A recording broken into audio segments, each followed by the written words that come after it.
পরমের সঙ্গে বিয়ের মাত্র কয়েক মাসের মধ্যেই নতুন প্রাণ এলো পিয়ার জীবনে। ছবি শেয়ার করে সে কথা জানালেন পরম পত্নী। আপনাদের সবাইকে স্বাগত সিনে গসিপে। পরম আর পিয়া বিয়ে করেছেন গত বছরের শেষের দিকে।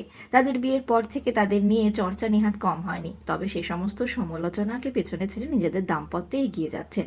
ইদানিং পিয়া চক্রবর্তীকে সামাজিক মাধ্যমে সেভাবে দেখা যাচ্ছে না।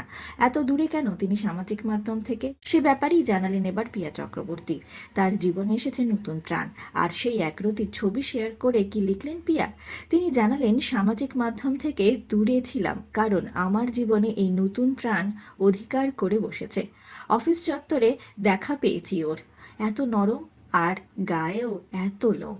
বন্ধুরা, পিয়া চক্রবর্তীর পরিবারে এসেছে এক ছোট্ট চার পেয়েও, আর তারই ছবি শেয়ার করেছেন তিনি।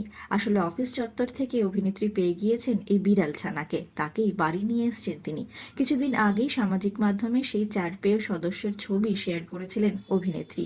সকলের কাছে আর্জি জানিয়েছিলেন কেউ যদি তাকে দত্তক নিতে চায়। তবে সেভাবে সাড়া না মেলায় আপাতত এই খুদেটি রয়েছে পিয়া চক্রবর্তীর কাছেই। ভবিষ্যতে দত্তক দিতেও পারেন পরম পত্নী। বিনোদন জগতের আরো অনেক খবর নিয়ে চটজলদি ফিরছি, জুড়ে থাকুন আমাদের সঙ্গে। আমরা হলাম সিনে গসিপ, জুড়ে থাকুন আমাদের সঙ্গে। সাবস্ক্রাইব করুন আমাদের এই ইউটিউব চ্যানেলটি।